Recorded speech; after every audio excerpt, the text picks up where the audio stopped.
when the Son of Man comes in his glory and all the angels with him, he will sit upon his glorious throne. I'd like to tell you a story. It's a good story. I hope it's good. And like many good stories, it's already been told before. Most of the good ones have already been told. So I'm not making anything up, but I hope you can hear it again in a new way. There was once a king who was perfectly happy. He had everything he needed. His castle was beautiful. He was very content in his surroundings. He needed nothing. In fact, he was so happy, and indeed the source of his own happiness, that he was going to live forever. Nothing could cause him to stop living. But because he is so good, he decided to share his goodness with others. And so he left his castle. He went into the outside, which in fact did not exist before he got there. He was so desirous to bring goodness to others, to be able to share it with others, that he made the others in order to share it with them. This king is so good that he created the entire world. In the beginning was the Word, and the Word was with God, and the Word was God. He was in the beginning with God. All things were made through him, and without him was not anything made that was made. In him was life, and the life was the light of men. This king gave life to all who live in order to share his goodness and his happiness with them. And he created this perfect kingdom outside his castle. Perfect, where there's no harm, no death, nothing that could cause anything to distract from the goodness that the king gave to all his creatures. But because he's so good, he wished even the creatures to desire and to will to be part of his kingdom freely. He knew that if they knew the goodness that he had given them, they would choose to serve him and to be part of his kingdom. But pride crept in. Pride that caused these subjects of a good king to rebel against him. And he said to them, when ruin had come upon his kingdom, death had entered in, "What have you done? You have eaten of the fruit that I told you not to eat from. From this day forward you shall die." And I want you to hear that again. From this day forward you shall die. What have you done? It's not a sentence of condemnation. It's a cry of distress. The king created the world to have no death in it.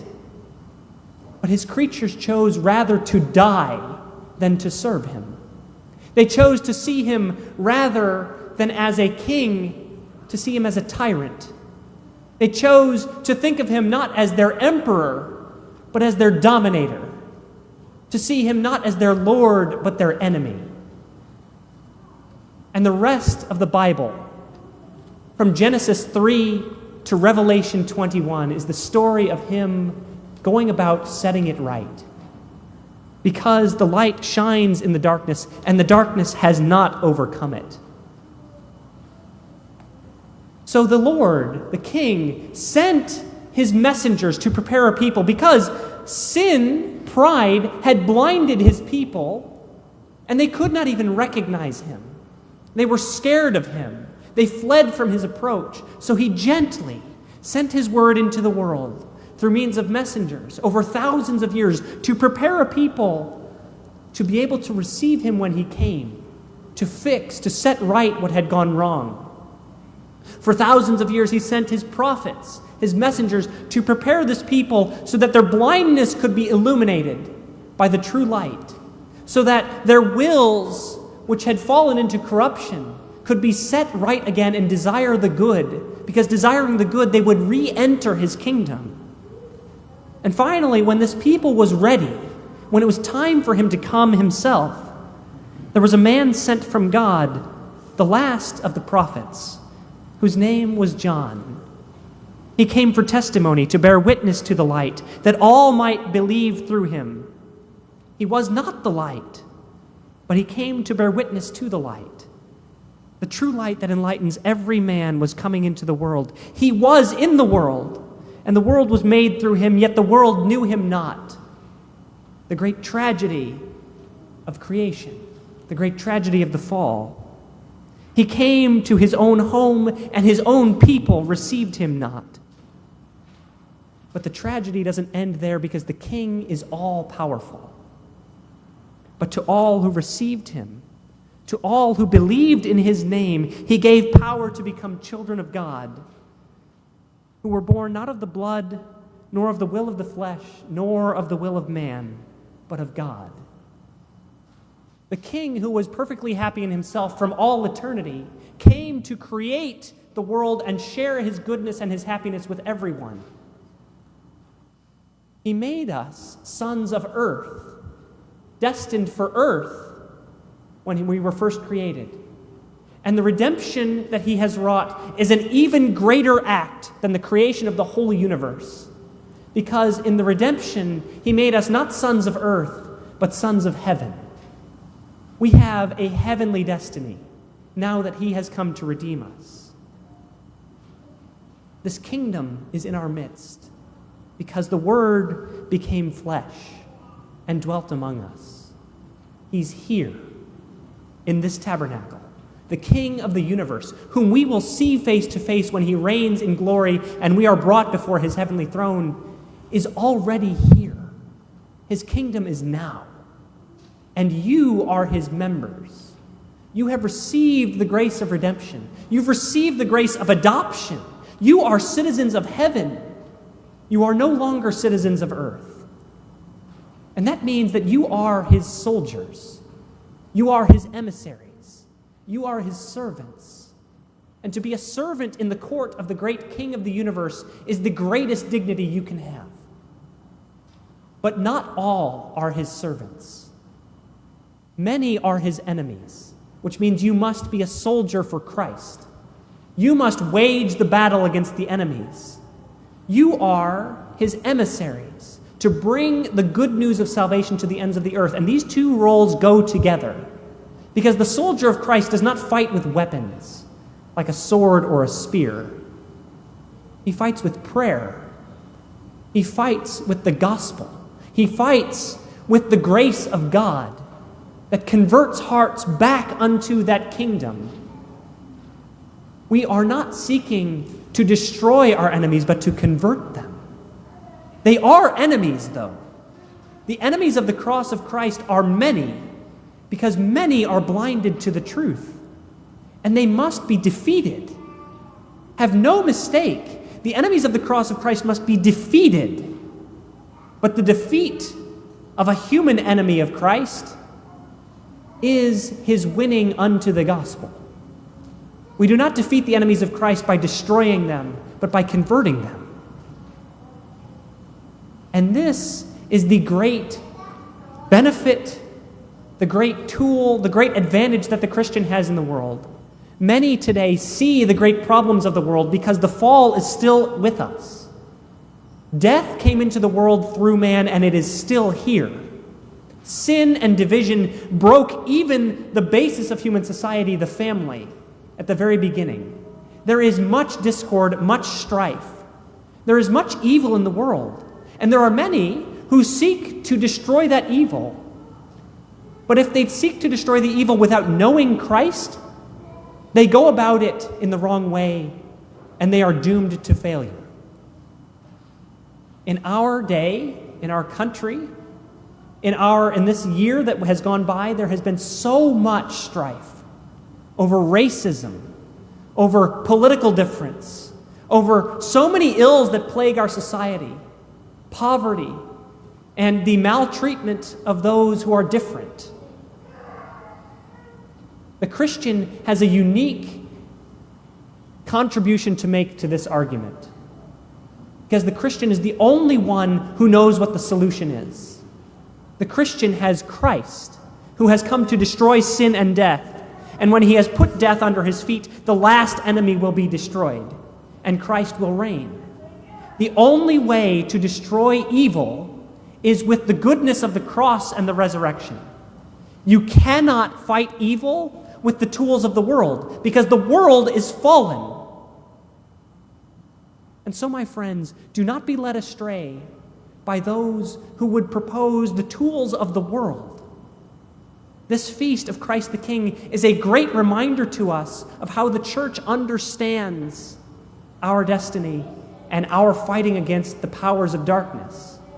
Christ the King was instituted originally to fall in October as a deliberate affront to the communists. It was originally a feast to rebuke those who thought they could create the kingdom of God on earth using only the tools of earth.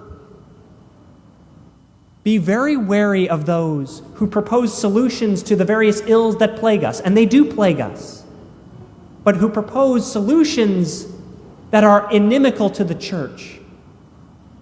If someone proposes that we ought to do some particular action to make up for racism in our past, and the racism is real, but that one who proposes it does not have Christ, then his proposal is void. It will come to nothing. Do not be led astray by him. Because the tools of Christ are not to force other people to do what they would not do. We do not undo racism or poverty or maltreatment of immigrants by forcing other people by political means. The Christian is judged based on what he does. What have you done for the least of my brothers? Have you assisted the poor? Have you assisted your brothers who are different from you, the outsider, the outcast? You will not be judged on whether you got other people to do that. You will be judged based on your own actions. The one who would use political means to force other people to do good for others is not the ally of Christ. Because the tool of Christ, even though he is the great king and emperor, was the cross. He is humble of heart. And the only way to destroy evil is with goodness, with meekness, with humility, with charity. This is what we are called to as Christians. We are servants, soldiers, and emissaries of the great King of Heaven. One more comment on this great feast of Christ the King. In order to understand it better, Pope Pius XI, when he instituted the feast, gave us also an act of consecration to the Sacred Heart. I've placed them at the doors of the church if you wish to take one on the way out, but I'll pray it now so that you can hear these words and make them your own. This is the tool of the Christian.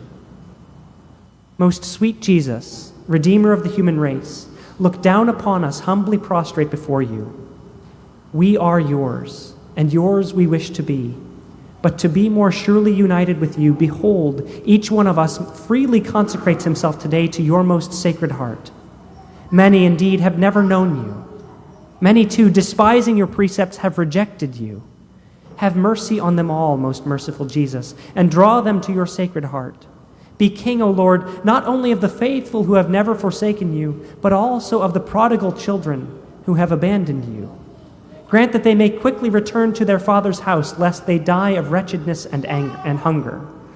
Be King of those who are deceived by erroneous opinions, or whom discord keeps aloof, and call them back to the harbor of truth and the unity of faith, so that soon there may be but one flock and one shepherd. Grant, O Lord, to your church assurance of freedom and immunity from harm. Give tranquility of order to all nations. Make the earth resound from pole to pole with one cry, praise to the divine heart that wrought our salvation. To it be glory and honor forever.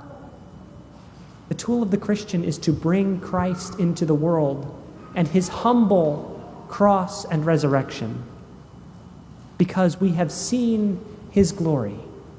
Glory as of the only Son from the Father, full of grace and truth. Praised be Jesus Christ.